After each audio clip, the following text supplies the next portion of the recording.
Alrighty, friends. I think we've got everything up and running here. If folks can let me know if they can see and hear me okay. Just getting the live stream going at the conclusion of Isak's flight there in Iceland. Good morning, good afternoon, or good evening to you, depending on how things are looking. So folks can let me know if they can see and hear me okay. And we'll run through a couple things here. Little different format than what we usually do, having started with the drone flight and the live stream. I suppose it's not that different than what we've done with Nature Eye, but switching over to a different live stream is a little bit different. Great. Let's see. Can folks see and hear me okay? Just get a confirmation on the live chat. That would be great. Hope you're doing well. Sweet. Ellen says we're 5x5 and awesome. So great. Yeah, I'll do a couple shout outs for a minute or two and then we can kind of get started. Don't want to belabor it too much on time wise. Want to be cognizant of your time as well. And I'm assuming Isak is winding down, or maybe he's stopped his live stream flight altogether. Haven't been able to check that just yet. I'm going to drag over here a couple other things we might look at in a bit here. And what I want to do here is mainly come to you guys and see what questions you have. In fact, let's maybe start with that. Let's start with any questions you might have from the live stream we did with Isak. And I don't know if I can pull up, we could pull up the footage again too. And just to make everyone aware, I'll make sure, I think there's a link on the description, but this is the kind gentleman that was doing the drone flying. This is his YouTube channel. And so if you have not checked out his YouTube channel, I highly encourage that you do. He provides some of the most spectacular, amazing footage of some of these eruptions in Iceland that we have around. So this would be a good thing to be subscribed to. He often does his flights as live streams, so you're able to chat and communicate with folks as he's flying over them. And while he may not be, traditionally educated in geology and volcanoes, I think he's learned quite a bit in doing this, and so he can often point out things. I think he's got a good eye for what's exciting and what's pleasing. So we just did our first, I guess, what they call a collab. We did our first little flight together over the area. He took off from, if you want to kind of see exactly the way this kind of lays out on Google Earth, here's the road going down to the power plant in Svartsengi, the Blue Lagoon. The blue here is our most recent flow. This is our two spatter cones over here. And we should have here soon, our moderator should be on. Oh, Lisa's on. Great. Thanks, Lisa. And Susan's on. Yeah, great. If you guys, as I'm kind of going through a couple things here, if you have questions, you can put those in on the chat, and Lisa and or Susan will get those to me. I mainly want to spend time on your questions, but thank you so much, Susie. Appreciate your kind donation there. But Isak took off. I actually was able to figure out his location. Let me find the right road here. I think he was, yeah, right here. This pronounced bend in the road stands out. So his car was parked right here. And then, of course, he flew more or less to the southeast. He kind of passes over this hill here, Litla Skogfelt.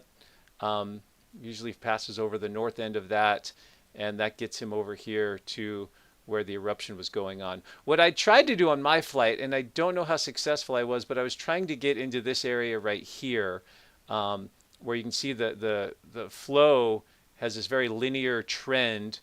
This is where it ran up against this escarpment, this fault scarp here, which you can see, sits beneath the ground. You can see this break in the slope here. And I'm not sure if we were there or if we were somewhere else, but we might have been. And then I think we went out to the leading edge of the flow lobe out here where we actually saw that guy sitting on the ground, which was kind of interesting. So anyway, so that's what we did this morning, at least morning for me, with Isak, and grateful to him for working with the schedule around. I know the timing might not have worked well for all of you, but I have classes in a bit here, and then a rock climbing class I teach this afternoon. And then the weather Wednesday and beyond looked really lousy, and so this was just the best window we had. We'd originally wanted to do this yesterday, which would have been great, but the weather was pretty bad in Iceland as well. So it worked out really well that we're able to do this. And I suppose let me do just a second, well, just a minute or two of just running through a couple of update things, and then we'll come to you for questions, and we'll stay there until we've answered most, if not all, the questions. So there is a new Met Office update. I guess nothing too revealing. They do talk about, based on the GPS, that the inflow of the magma coming into the system in the subsurface is about the same as the outflow based on what the GPS is showing. They're saying that you have to watch that to see a clear signal of inflation and uplift. You have to watch the GPS signal for several days, which I totally agree with. And I think their take here is it's not 100% clear that it's trending upwards, that inflation has resumed. And they even bring in the last batch of data here from Svartsengi to kind of show that. So if anything, it's just kind of bottomed out a little bit. But here's the map that I was kind of going off of. This was the area I was hoping to fly to. This is as clear as this map will get. I can't make it any, it's a little bit fuzzy, but you can see where the lava has expanded from the 28th of August to the 30th of August to the 1st of September. So this is one of the few areas where the lava flow is actively growing, both here, a little bit on this side, a little bit on the east, but not advancing very quickly or very far. And so Isak took off somewhere, I think over here, and this was an area we kind of were looking for here. And here's the two vents, excuse me, here, shown with the red dots. The GPS data, again, this is what they were showing with the Met Office. Let me get my big face out of the way. This is the trend we're looking at now. So for sure, I would say that the deflation has ended, and these last 8 or 10 data points, even though the error bars are kind of big, I think the overall trend they're suggesting is that it's bottomed out. You could make maybe a flimsy argument that it's maybe starting to tick up, but really we just need to let this go on for a couple more days, probably a week really, before we get a firm handle on exactly what's going on there. They did do, there is, with some break in the weather, that they were able to do some new interferograms showing the ground deformation over the Reykjanes area. And this is with the Cosmos SkyMet satellite. So this goes from August 25th to September 1st.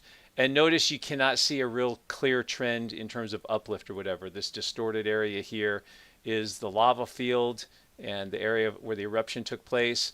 And the color bands here don't show that nice clear signal that we've seen in other satellite passes that shows that inflation has resumed or that there's been substantial deflation. So this is kind of what you typically see when the ground is not moving at all. So no clear inflationary trend yet shown on the satellite imagery using the INSAR data. So that's kind of it. Earthquakes, not much is happening. I don't think much to report there. So I want to make sure I have time to come to you for questions. And so if you can send your questions, and then Lisa or Susan, whoever's running that, if you can email me the first batch of questions, we can see how things look. Just looking at the live chat now. Thank you for your kind donations, friends. Appreciate it on behalf of the team. And always a big thanks to our moderators who do a great job putting things together here. So what questions do you guys have for me? We flew over the area, and I suppose we could maybe pull up some of the footage there. He's given me permission to show that. So we could go to the stream that just ended and maybe look a bit at our last flight together, or some of the other flights too. Yeah, this is when we were flying out to the kind of far end there. It was pretty funny when we got out there. Some of you that were there know this. So we got out to the far end of the flow field, and we're kind of just looking for areas where there were breakouts. You can see a little bit of red here, but as we got closer, there's just someone sitting there. So this was kind of funny. There's just some gentleman just a few feet from the lava, staying nice and warm and enjoying the show. Can't say that I blame him. At the same time, this is not the type of behavior we want to promote. Getting out here, it's very hard landscape, difficult terrain, and if someone gets hurt, then it's up to the volunteer search and rescue folks to actually, find those people and help them. So don't want to encourage anything like that at all. But then we flew back.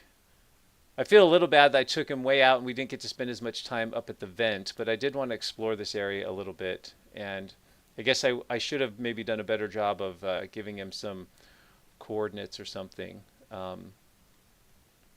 Yeah, not sure what to make of that. I need to think about that and look at that a little bit more in terms of that feature there. But we did manage to get back up towards the vent. So yeah, if any questions you guys have about the flight or the volcano in general, please let me know. Send those through on the live chat in the manner that the mods have requested. And Susan should be sending me a list of questions here in a minute.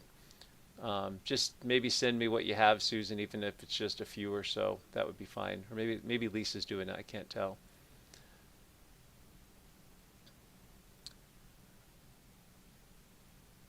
Yeah, Etta wants to ask. I'll just tackle a couple of these as I see them until I get the email. Asking about negative magnitude earthquakes. That kind of like rocked some people's world when they found out there was such a thing as a negative magnitude earthquake. The idea basically is, in a nutshell, when we set up the Richter scale and a way of quantifying the magnitude or the size of earthquakes, we use sort of an arbitrary reference point, just like all our latitude and longitude is arbitrarily measured from the equator or the prime meridian. We just started measuring earthquakes from some arbitrary zero reference point. And at that time, the seismometers and the equipment and the instruments we used were primitive compared to what we have today. And so they measured earthquakes and they were always above zero. But since then, we've developed more sensitive instruments that can detect even smaller earthquakes below that arbitrary zero reference line. And so that's how you get a negative earthquake. So it is entirely possible and happens all the time that you get a negative 0.6 earthquake or even a negative 1 magnitude earthquake because of the instrument's ability to detect those very small ones. So that's sort of it in a nutshell. So hopefully that makes sense, Etta, with your question there. And let me see, maybe they sent it to my other email. Nope. Yeah, so if Susan can send me the email with questions when she gets a chance, that'd be great. But I'll just try to find a few more. Yeah, the equator is not arbitrary, I get that, but the prime meridian is. So our reference for longitude is entirely a line of reference that we had to make up. So yes, fair enough. Equator's not arbitrary, but we use that all the time as just sort of some reference point. Sea level also, right? Sea level as a means of measuring elevation, and sea level's not constant, and it's different from place to place. The sea level on the coast of California is different than the sea level in different places. So.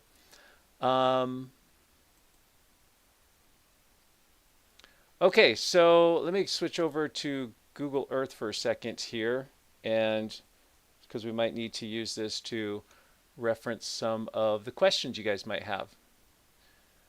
So let me find a couple more questions while they're getting the email to me. Let me go back. That might be the best thing and try to grab one of the first ones. From Marjo from Finland, who says, hello. I've understood living planets cool off during time via volcanoes and such, like, for example, Mars did. Is there an estimate? How long does it take for Earth?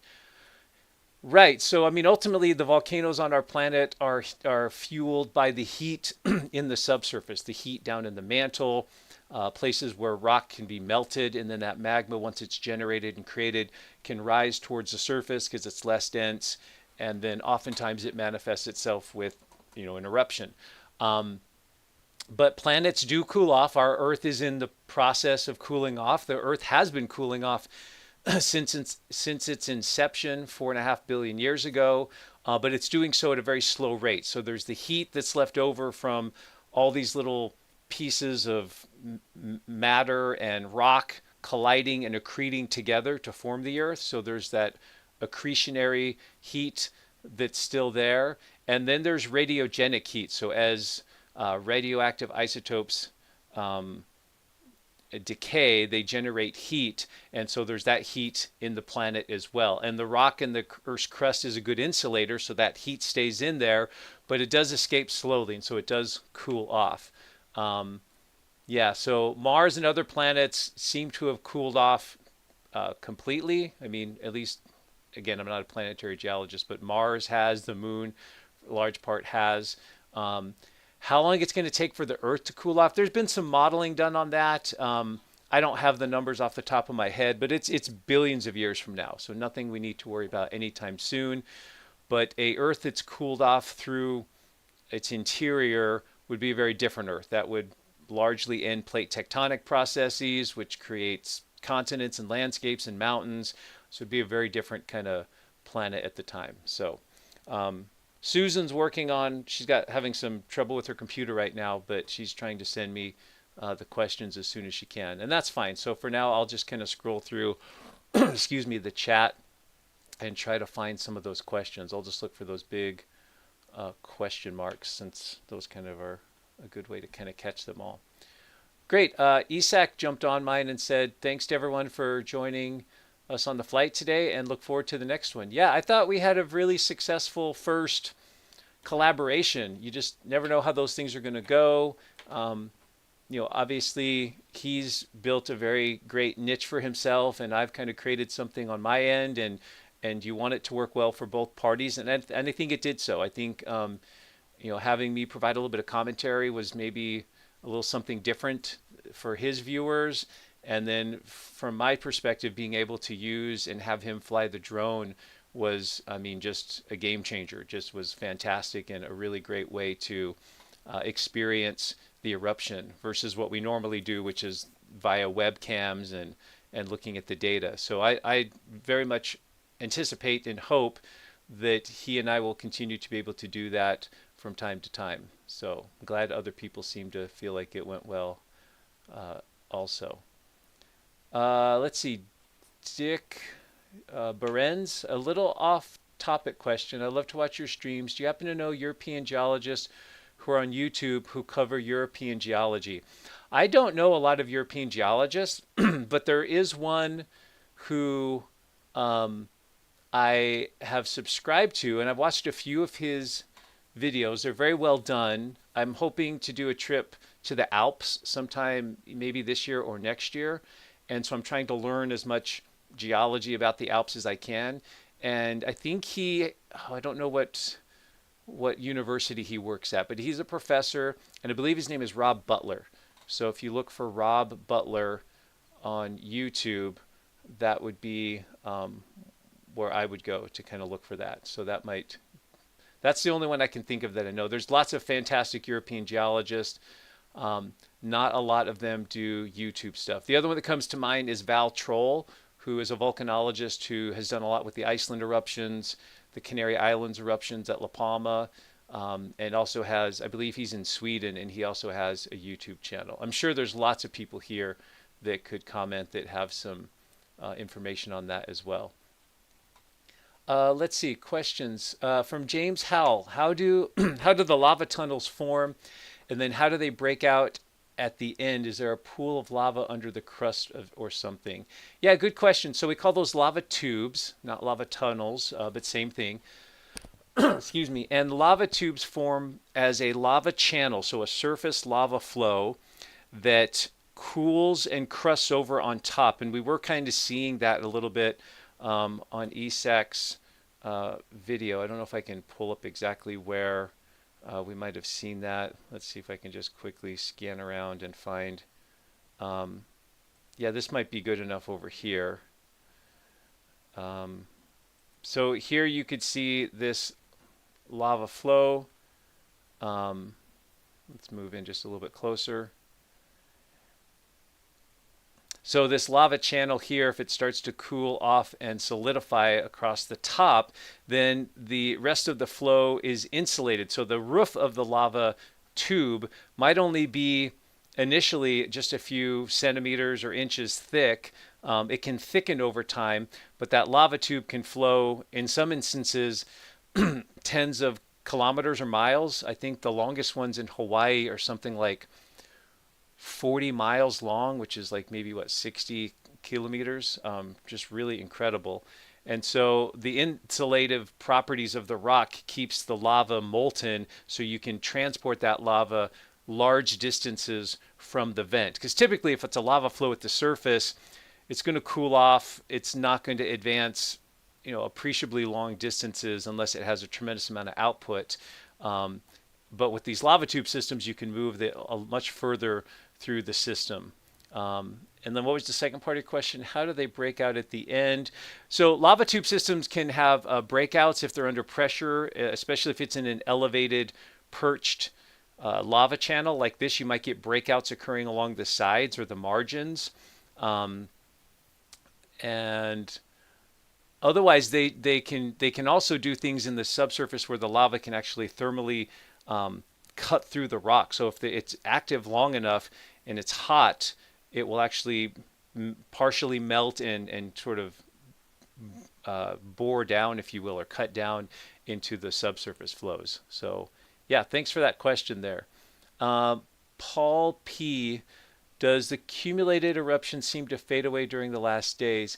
Yeah, as I've been like popping in and out watching the eruption over time, it does seem like it has died down. I think folks who've been watching and tracking it would agree that, maybe not day to day, but definitely, from one day to, maybe 3 days later and 3 days later, there does seem to be a bit of a decrease in activity. But it looks like it might be staying at this level. It could stay at this level of activity for several days and maybe a few weeks potentially.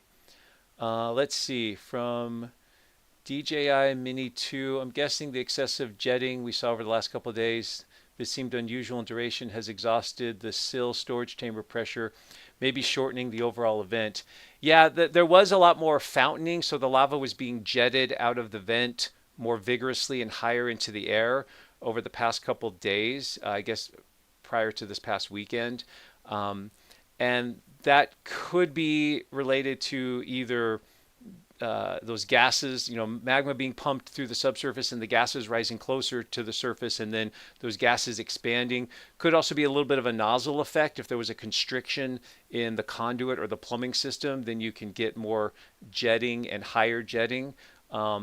But I'd say, yeah, overall, your question there, or your assumption in the question, is a good one, that the pressure in the subsurface storage zone has largely been depleted. Maybe not emptied, obviously not emptied, because we're still pushing lava to the surface. But yeah, that pressure from August 22nd, I'd say, is 98+% diminished at this point. Let's see.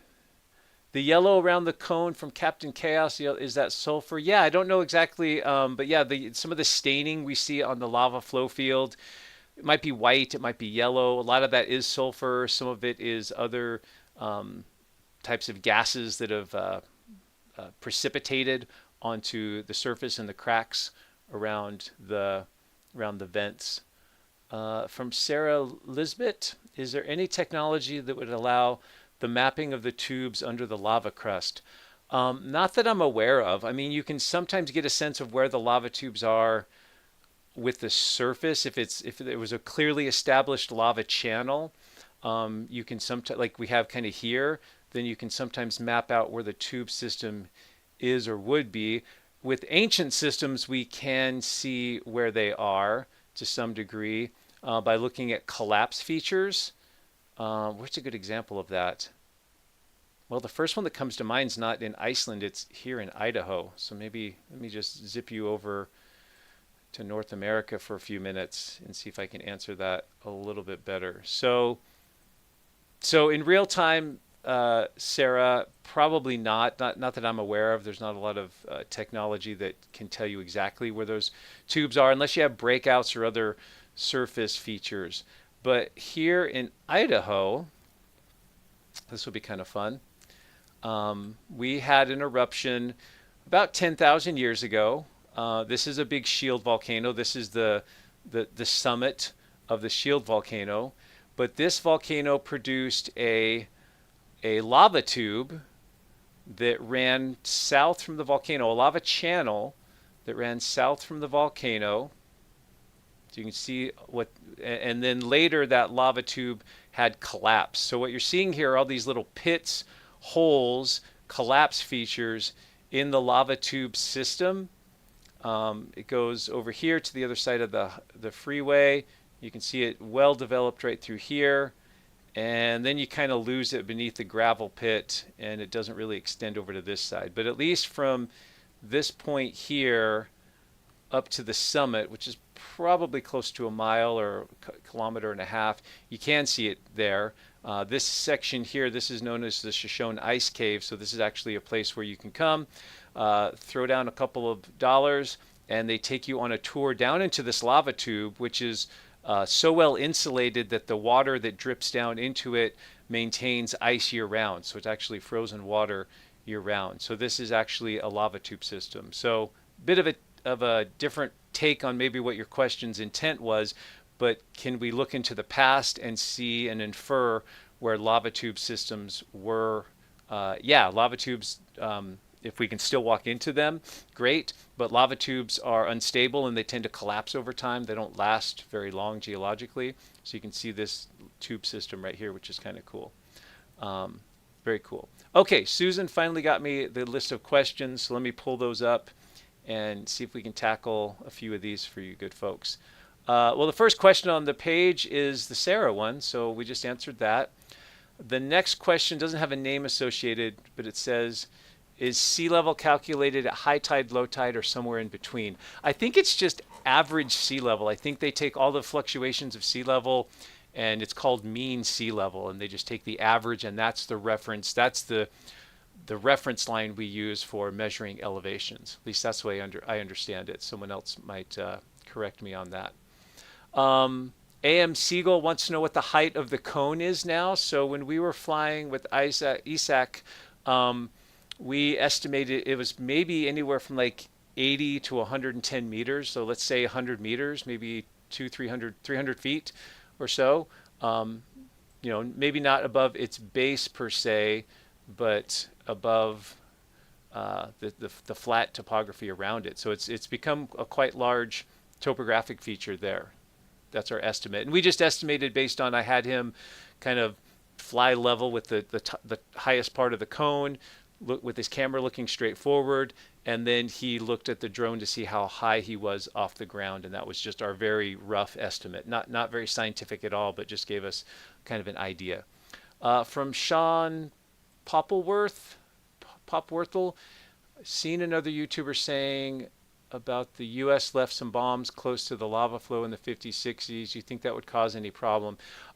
Yeah, so we covered this. Well, it was covered. I think I neglected to cover it. I meant to on one of my updates, and then I just totally forgot to get to it. But apparently in this region out here, there's some unexploded ordnance, bombs and stuff. This was used as a training area when the U.S. military occupied Keflavik in the, I think, 70s, 80s, 90s. Maybe it was even further back than that, from the 40s to the 90s. So they were doing military exercises out here. Apparently there are still some bombs and unexploded ordnance out here. Definitely if the lava flowed over something like that and caused an explosion, that could be an issue, especially if people were out there. But I think that's one of the reasons why they're also discouraging folks from hiking out here. One, the terrain is really rough. It's a very difficult area to navigate and move across. It looks flat. It looks easy. When you zoom in on Google Earth, you're like, oh, I could get across there. But I've been in this kind of terrain. There's cracks in the ground. The moss covers some of the cracks. It's very messy. Yeah, but then also the bombs that may exist in the area as well. From Go Green, how do you assess the geologic future of Grindavik? Well, one of the things Amanda Joe sent me over the weekend was an article about them.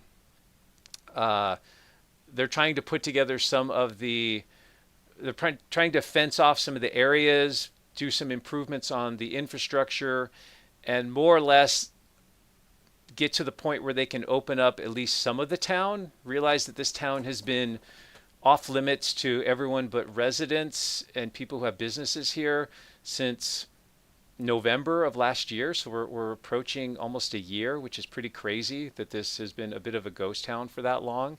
And with this last eruption being further north, there might be some optimism that, hey, if the eruptions keep moving this way away from the town, that could be good news for Grindavik, maybe not so good news for the highway here and this town of Vogar.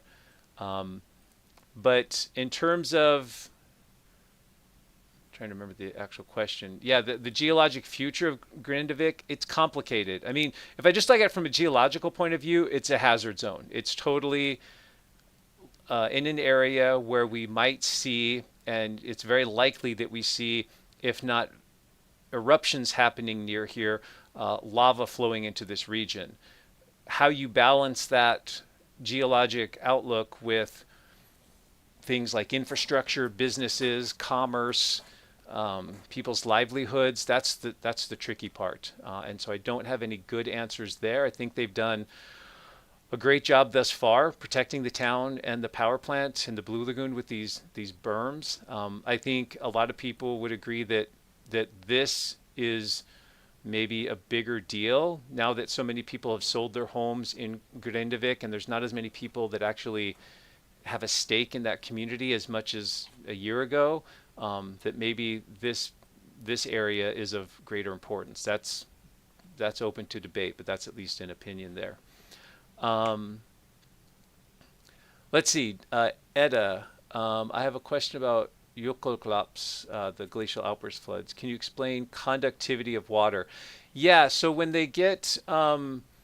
we have these glacial outburst floods in Iceland or other places, what can happen is there is all the water coming out, but the water picks up little bits of ash and volcanic material, and that material, if I'm getting this right, and so don't quote me on this, I believe that adds to the conductivity of the water. Having those suspended particles in the water increases the conductivity of the water, and they can sometimes use that sediment load, the ash that it's transporting, as a way to detect if one of these glacial outburst floods have taken place. So yeah, I should look into that. So don't quote me on that, but I think I'm on the right track there at any rate. Okay, so that is some of the questions she sent me. Let me go through a couple more on the chat here. We'll go for a little bit longer here. I need to get ready for class here in a bit, but we could probably do another 15-20 minutes. Oh, and Amanda Joe's on now, so that's great. Oh, Ann Umphrey wants to know, are you familiar with the lava tube in northern Arizona lava field near Flagstaff from the volcanic system of the San Francisco Peaks? Why, yes, Ann. I spent 3 years of my life in Flagstaff attending Northern Arizona University for graduate school, and I think it's called Lava River Cave. I've been in that. There's not just that one, there's several other lava tube systems as well. Northern Arizona there's a huge volcanic field there. There's, gosh, how many different types of volcanoes? At least 4, maybe 5 different types of volcanoes. There's a lava dome, there's a stratovolcano, there's cinder cones, there's fissures. I don't think there's a caldera. And I don't know if there's a shield volcano there. But anyway, lots of different volcanoes there. So yeah, I am familiar with that area as well. Let's see. Yeah, sounds like some of our mods are having issues with computers and such. So, but that's okay. Don't sweat it, friends. We'll soldier on, and I'll try to do the best I can here. From Sumi DH, excuse me, any thin slices available? If yes, does that have the same characteristics as previous eruptions. We had even leak from Fagradalsfjall system, if I remember correctly. So I wonder if we have change also this time. Let me take a quick drink. So thin slices, I think you're talking about thin sections. And there was, in my last update, I did go over some information Amanda Joe had sent me where they'd done the analysis on this most recent eruption, the August 22nd eruption, looked at fresh lava samples and was able to basically look at the geochemistry and determined that it was coming out of the same system as the previous eruptions. There was, not a lot of differences there. So I'd probably refer you back to that study that I linked in my last update there. So hopefully that's helpful. Scott Russell, my question was the activities at the other Icelandic volcanoes do you expect a bigger eruption at one of those volcanoes?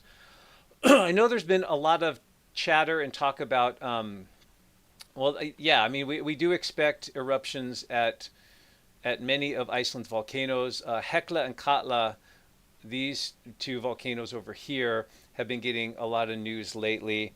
And so we do expect them to erupt, but there's nothing imminent. There's nothing that says they're going to erupt in the next week or two. In fact, I actually did a search of Hekla and found that there were news stories going back 10 years ago. So like every couple years, there's a news story that says it's showing signs of an eruption and an eruption is likely, and yet it didn't erupt. And so realize with these bigger systems, these central volcanoes like we have in this part of Iceland, they're the type of volcanoes that take a little bit longer to prime and actually get to an eruption. You might get a lot of little earthquakes. They can show a lot of fits and starts in terms of their activity, none of which may actually culminate in an actual eruption.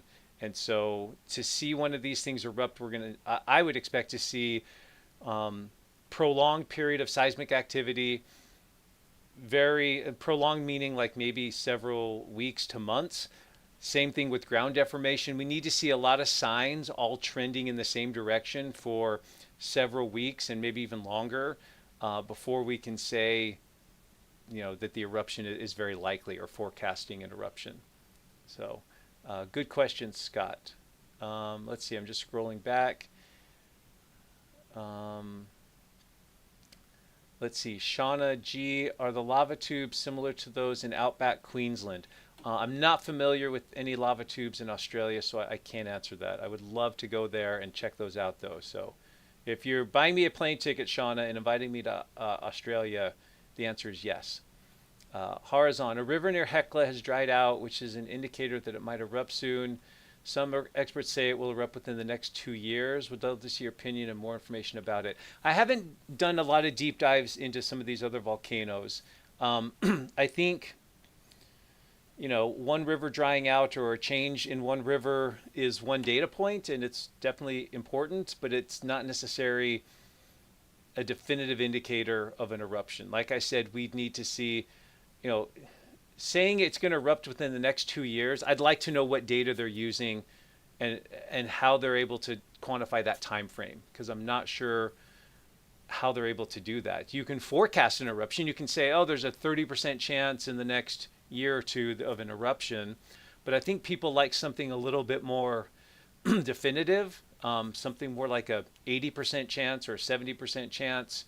And so I'd need to see a little bit more of the typical precursor activity associated with volcanoes before I would jump there. So, okay, I got the second page of questions from Susan. And we'll probably wrap up with these ones here if that sounds okay to everyone.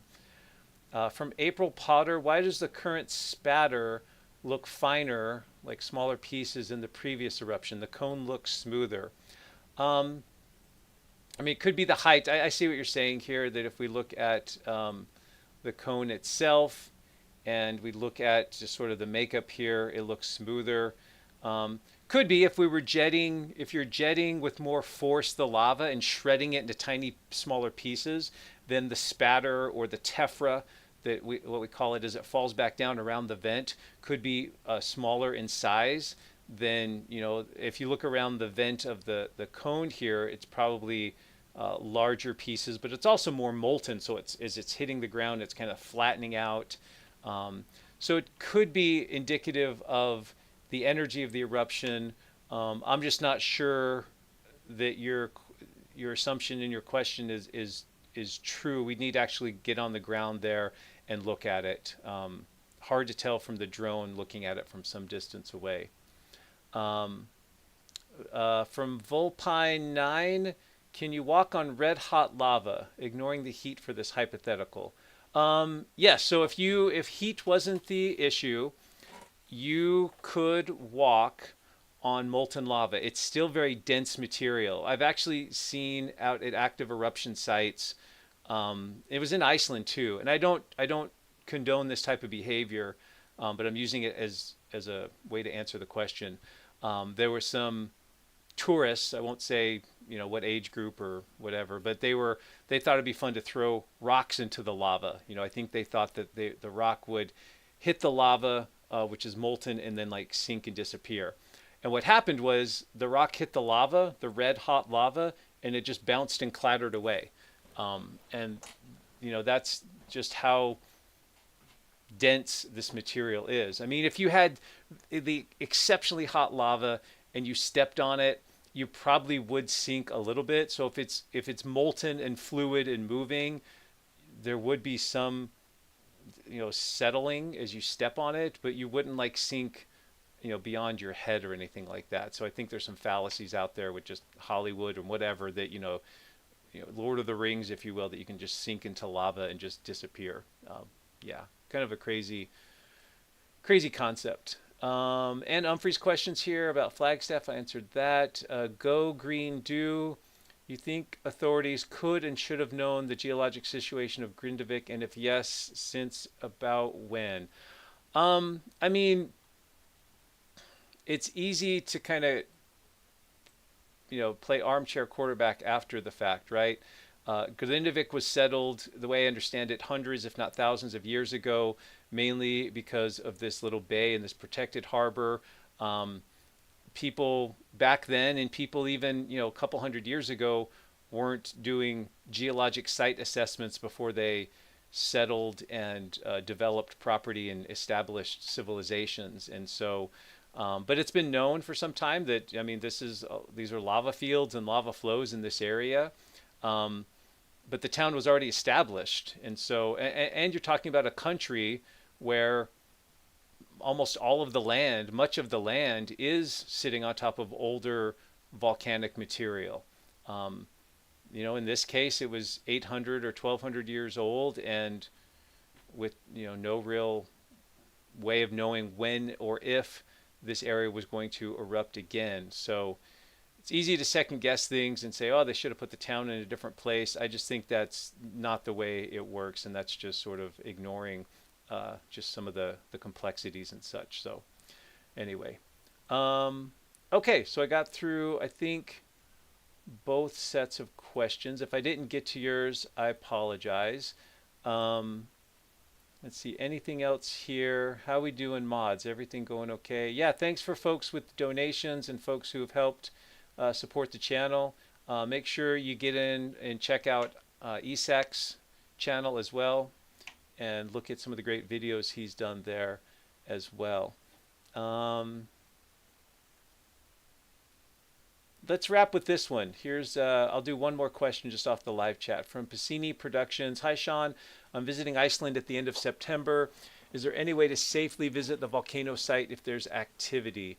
And yeah, Amanda Jo can answer this because she's actually gone out and looked at things. Looks like she's kind of answered that here, but I think the idea is there are a few designated zones along the roadway here, or off this this little unpaved road over here, where they let people watch it from a distance. In terms of hiking out here and seeing things up close, that is prohibited by the Icelandic authorities, and so we don't want to encourage that behavior at all, because if you got hurt out here, it's a big distance to hike out there. It's rough hiking, ankle turning, leg breaking. In fact, someone did actually break their leg when they fell into a crack there a few weeks ago.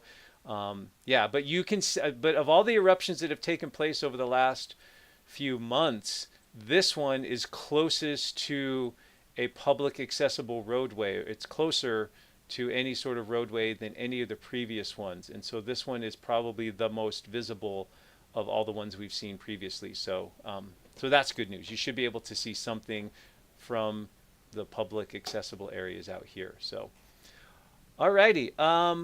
Great. Well, thanks again for joining me, friends. And hopefully this was fun. I had a lot of fun doing the drone flight with Isak. Thanks to him for making that possible. We will definitely circle back together and do something again. Probably not, every week or anything like that. But I know the weather's going to be bad for the next couple days. He has some things going on. I'll be gone this weekend. But certainly if the eruption persists and there's some fun things to go investigate, he and I will work together and do that again. For sure, if and when we get the next eruption, it would be great to also pair up with him. And I'm really hoping I can meet with him and maybe do a flight actually from the ground with him when I'm out there in Iceland next year, probably in late May. So hopefully that was helpful. Thanks as always to our mods. So for Lisa and Mandy Joe and Susan, thank you so much for jumping on and helping. You guys really do a great job, and I appreciate your help with all this. Thanks to all our viewers and learners on the team here. Thanks you for answering each other's questions. You guys sometimes know answers much better than I do. And so we're all learning together. That's the whole point of this community. But thanks so much. I will be with you soon for another update in the next few days. Make sure you like the channel, do all the like, share, fun things that happen on YouTube that just kind of help us grow the community a little bit. But have a great day, and we'll see you next time.